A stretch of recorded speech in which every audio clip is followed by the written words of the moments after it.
Hi there, my name is Memo. This is my channel, Houseplantygoodness, and essentially it's a place where I like to geek out about my big passion. You might be able to see some of it behind me. It's tropical houseplants. So today is going to be another continuation of the plant review series, and this is a plant that a lot of people have asked for, mainly because I think they want to see if I'm going to be a bit brutal with it. But without further ado, the plant that I'm going to be talking about today is, and can you guess what it is? You might be able to see by some of the leaves, this is the Philodendron Pink Princess. And this specific plant is actually a propagate. I will intersperse clips or even like photos of my large mother plant, but if I just put this down, I'll show you where my mother plant is. So use your imagination a bit. So behind all of these plants and behind both of these shelves on a window ledge is where the mother Pink Princess plant is. So it's exceptionally difficult to get out without either chopping up the plant to get it out or moving everything off it. So pictures and videos will have to do, and I will use its propagate as a bit of an example, but down to some ground rules. Obviously, for the people that are returning, welcome back. It's good to have you here as always. You know the deal, so if you want to skip to your favorite bit, you can. It will be down in the status bar, progress bar, that's the word for it.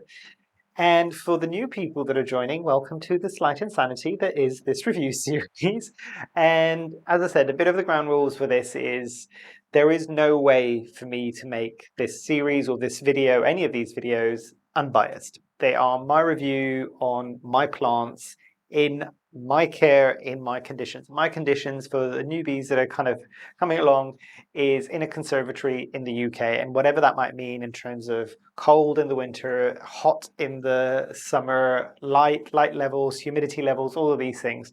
So these are going to be my experiences. Interestingly, for this plant specifically, the mother plant is in the conservatory. The plant that I'm going to be showing you throughout the video is in a regular room in the house above a radiator, so no kind of extra humidity or anything like that. But yeah, let's dive into the first topic.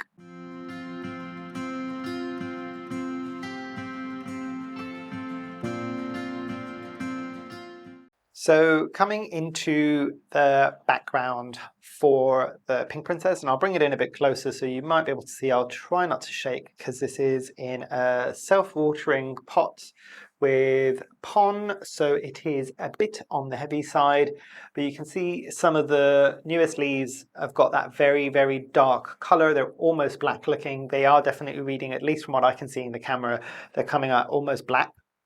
And you might be able to see against the yellow, they are very, very dark. So you can see some of the variegation on there. I'll show you the other bits, but essentially the way that the mother plant came into my care was that I had a local plant shop and they were getting some in stock, and they kind of messaged me because they knew that I was looking for it. I think they only had 4 or 5 at that point. And this, the mother plant at least, is a relatively old plant at this point. I think it's about 3 years old. It has had multiple cuttings from it. It's been chopped either on accident or on purpose. And on accident, you can probably guess what happened.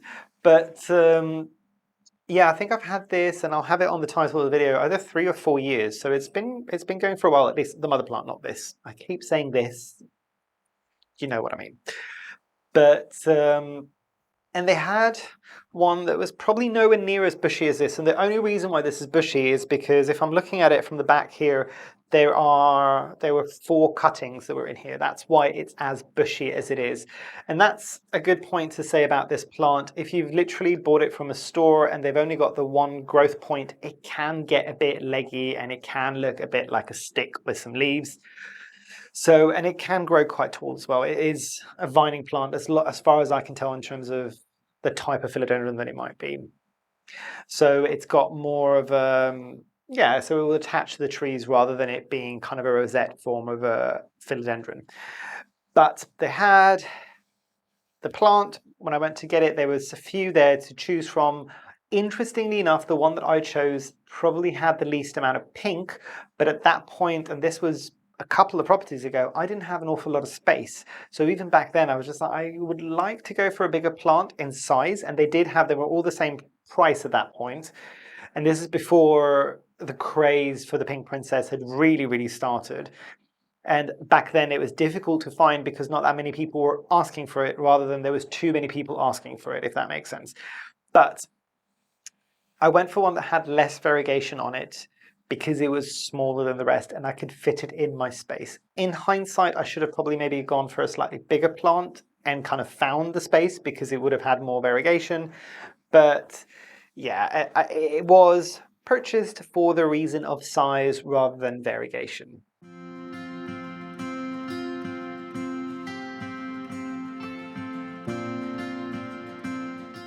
So as we move on to the topic of speed of growth, this I have to say is a plant that when it's a bit younger and you start getting the more green leaves when they're first emerging, rather than the slightly darker leaves at the top that you might get as this plant matures. And if I'm not mistaken, that is the case. So you'll get more kind of green leaves from the word go on the more juvenile form of the plant, and the more it matures and the more it establishes itself, the newer leaves that will come out will be darker. Obviously, it will be a darker green even on the more juvenile form of the plant, but not anywhere near quite as dark as this. And I think there might be other names for it because people might be selling the darker form leaves as its own thing. I'm not entirely sure. I didn't really get into it too much because, and this might be a bit of a spoiler for later on in the review, this isn't one of my favorite plants.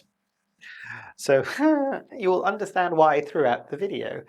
But this is, so yeah, when we say speed on this one, when it was on the kind of more juvenile form in green, I would say benchmarking it as I would normally do with a golden pothos. If a golden pothos will bring out 2 or 3 leaves in the growing period a month, this one might bring out 2 leaves if you're lucky at the green form.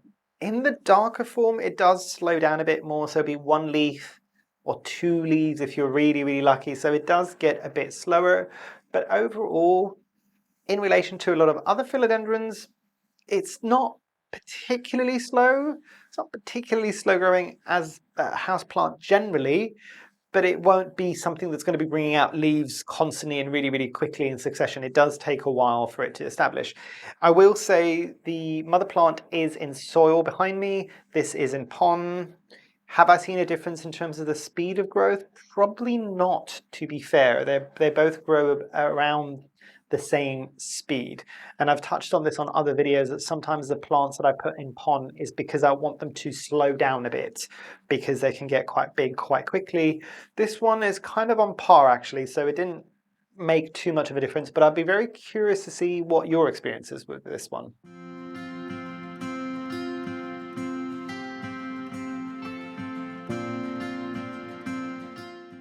And then going into ease of propagation for the eagle-eyed amongst you, you might be able to see this leaf down here. This is because it's kind of being bleached as well, so I thought I'd address it now. But because this is sitting in possibly one of the most south-facing windows of the entire house, so that's why you can see some of the green leaves are very kind of light green, and some of the pink is that kind of pale, almost peachy color that you can see there.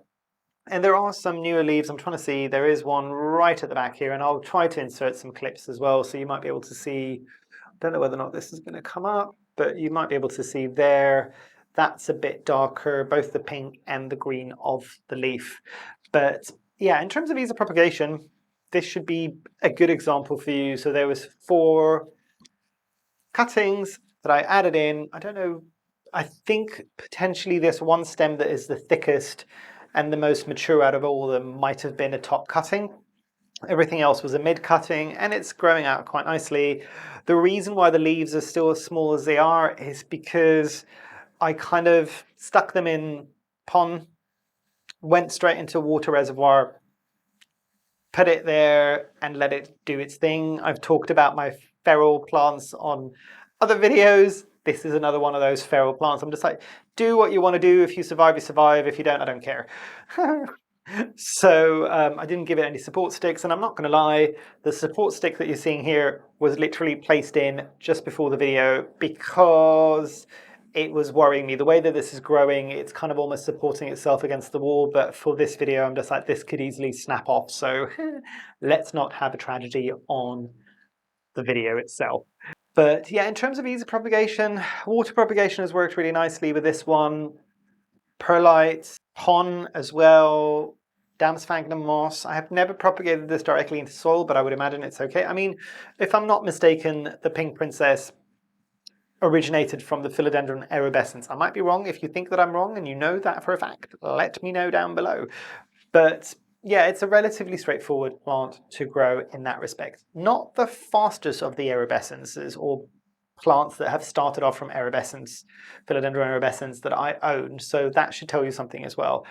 And yeah, it's been relatively easy to propagate. It gets tricky a bit with the pink, and I will say this is an interesting one with this plant as well, because literally every single one of the cuttings that I put into this pot did not have pink. And you can see that there is pink variegation coming out on these plants. And this is the thing that I think a lot of people are realizing now and I'll touch on variegation at the very end on final thoughts, and I'll tell you what I've learned over the years as well with this one. With this plant, it's an interesting one because you could cut a plant back and think, oh, this section is variegated, and then a couple of leaves down the line or 20 leaves down the line, you might get variegation coming back through. It is one that will hide its variegation even within the reverted leaves, or even if you've got a plant that you think is fully reverted, it might not be, keep growing it. My plant at some point, the mother plant, did look like it was fully reverted, but I kept it going, God knows why. And it did eventually push out some pink.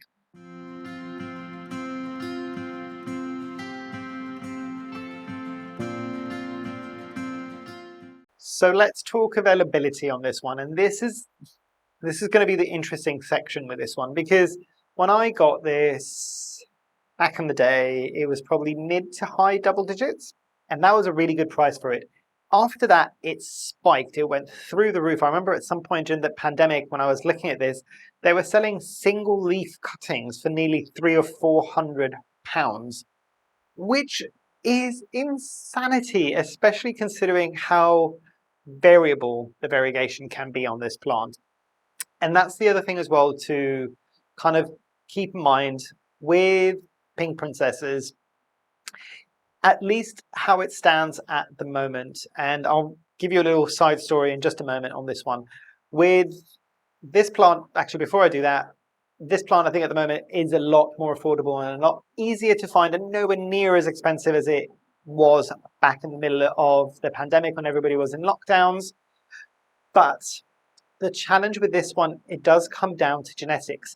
If you are fortunate and you know somebody who had one of the first pink princesses, because there was a lot of people that really weren't very keen on these plants for a very long period of time, that have got plants with a lot of pink variegation on them, the genetics are really good on this plant. And the little side story I was talking about before, I have a lovely follower from like one of the OG followers on my Instagram, and we were talking for a very long period of time. She got a pink princess because she liked the dark and the pink vibes from that plant. Before anybody really, it was really in anybody's kind of attention. I don't think she paid an awful lot of money, but she got one of those early ones that meant that she has got spectacular levels of pink variegation on that plant throughout the entirety of the plant. I think the reason why a lot of us are getting plants that are like this is because of how they've been propagated very quickly for the very high demand. And so if you've got a full plant, let me kind of make it a bit more real. If you've got a full plant and there's loads of variegation and some of the leaves have got less variegation, you're going to cut those as well and you're going to propagate them as well because there's a demand for it and you can get a lot of money for them potentially for whatever sellers are doing. But then the next seller that's going to get this and it's just like, oh, this one doesn't have great variegation, but I can still make a lot of money on it because it doesn't seem to affect the cost. Yes, the ones that have got very high levels of variegation, you get too much, but even ones with very minuscule levels of variegation on them will still fetching a good amount of money. So it waters it down. So I'll get this cutting has got less variegation. Then the next person who will get this cutting on his plant that will have less variegation, and then so on and so forth. And you end up with plants that are predominantly kind of a greeny, dark color and with a bit of variegation coming up on occasion. So that is the one thing that I will say about this one. So the price has kind of fluctuated to kind of emulate that kind of level of variegation, and you can see a lot of these plants now that have got hardly any pink on them are selling for a lot less because people are just, I've got a pink princess, and I'm just like, but where's the pink?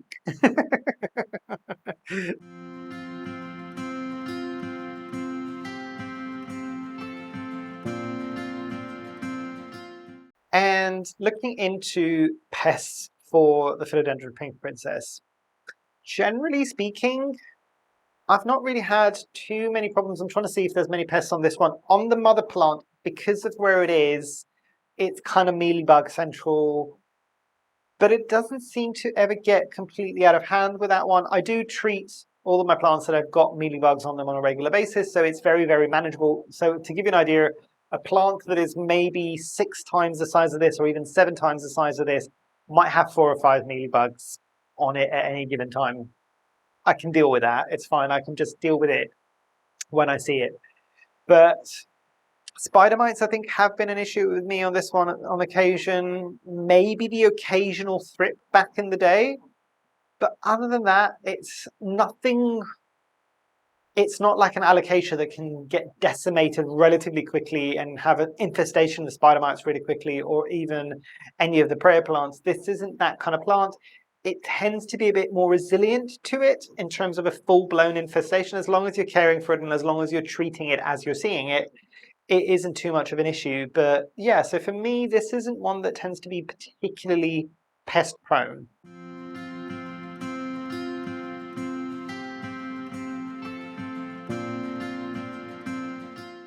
But coming into accessories and care, and obviously you can see on here the janky support stick for the win. And as I mentioned, this is literally a brand new, reused, but brand new for this plant, janky support stick.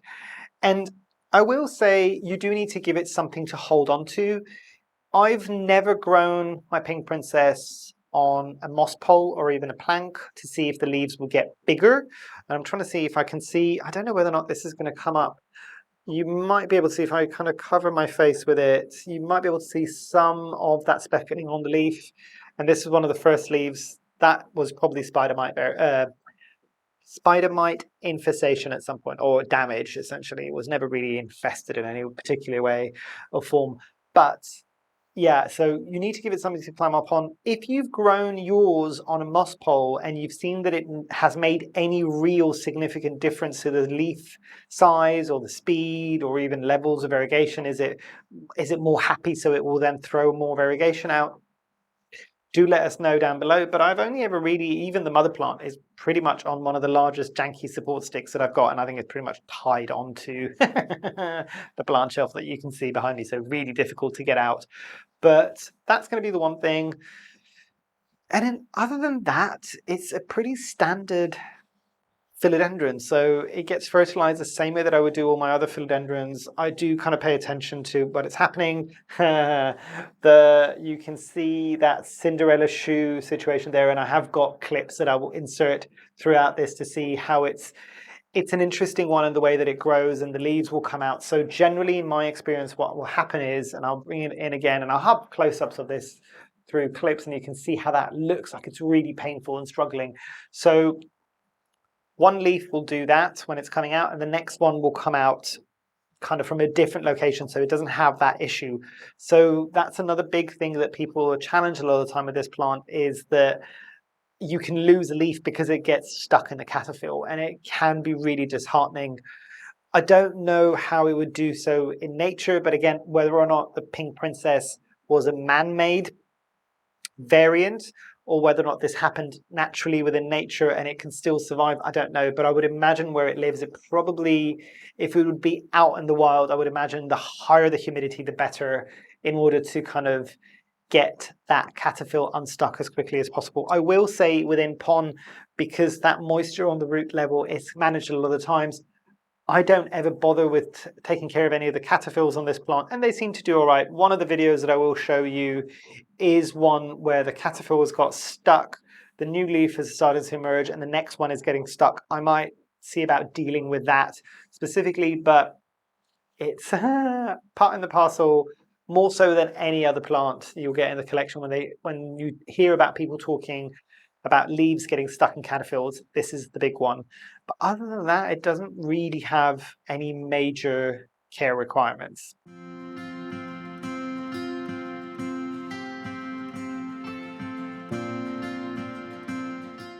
So I put the plant down just because, hey, I'm getting really tired. That's quite a heavy plant, and it's going to be a bit easier for us to kind of talk through things.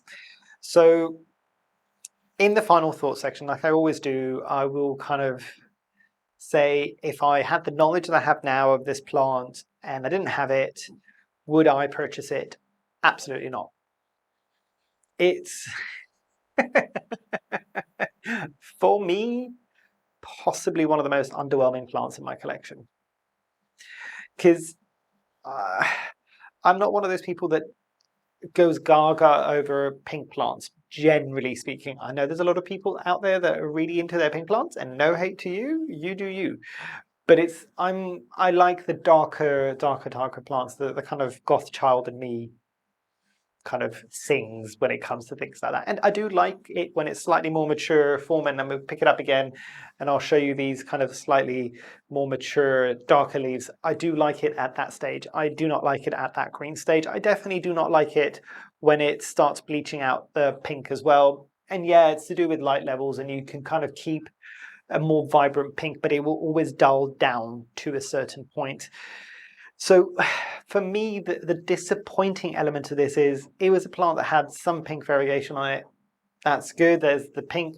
So that's its, I hate to use the term, but that's its gimmick. It will give you pink variegation. That's why you buy it. You buy it for the level of pink. But for the vast majority of plants out there, when that is so, not unstable, but variable, where you might get one pink leaf with some variegation on it, and then you might not get 20 other leaves that have no pink variegation, and you might get one that has a bit of speckling. Those highly variegated original ones with the really good genetics on them, those ones I kind of get. And even then, looking at them, I'm just like, I don't know if it's for me, but I get it with those ones more so than I get it with this. Because with this one, I'm just like, you have one job, to bring out pink variegated leaves. And you're not even doing that particularly well. So for the price, even for the price that it is now, for me, it's a hard pass on this one. I wouldn't get it again in my collection. I've still got it going. I might keep the Propagate. The mother plant is feral at this point. Ironically enough, it has pushed out a couple of pink sectoral variegations on this one, and for the people that have been here long enough will know that I didn't have many pink sections on that mother plant, but when I moved from my old property into this property and there was a van involved and everything, all the plants came pristinely. That one Pink Princess had finally given me a decent, it was just starting to get larger, like a new leaf that was a half moon, so it's half pink, half green. All the plants came to the conservatory immaculate. Guess which leaf snapped in the move? After 2 years of no pink variegation. So yeah, that was the moment where I think those cuttings that you just saw now from the propagated plant, which is just underneath me now, was taken, because I'm just like, right, cut it all off, see if it will do anything else. And I will say that did stimulate more pink in the mother plant then, not just in the actual plant itself. And I think that was something that I saw in a Plantarina video way back then, where she was getting that kind of muddy brown that you can sometimes get with a Pink Princess when there's no pink. And she kind of chopped it all back into different sections to see if they could stimulate more variegation to come through. And I think it did to a certain level, but yeah, that's something to bear in mind there. But yeah, for me, it would be a hard pass on kind of adding this to my collection again, currently as it stands. And if I was to give it a score of 0 to 1 to 10, 0, 1 being the worst, 10 being the best, I really would like to give this a 1, but I think I'm going to get a lot of people that might be a bit pressed in the comments. So I will maybe give this a 3, 2 or a 3. Again, because for me, and again, that's for the majority of the plants that I'm seeing on the market at the moment, one job to do isn't doing that job particularly well. So for me, it's a bit of a fail, really. So, but in terms of, is it difficult as a plant? No. Does it grow okay? Yes. Does it grow a bit weird at times? Also, yes. Is it particularly fussy? Probably not really. If you're not sitting there worrying about the variegation and you just see this as any other plant, it's an okay plant. It's a philodendron, but to be fair, if its one job is to bring out pink and it doesn't do that particularly well, there's a whole bunch of other philodendrons that I would rather have. The aerobescence doesn't excite me at the best of times. So yeah, I don't think that many people are surprised, but this is a comment from me. And as I said, I know there's a lot of people that are die-hard fanatics of this plant out there. Please do not get pressed. You can have your opinions, share it down below in the comments, tell people why you really, really like it. I've given my reasons why this isn't one for me.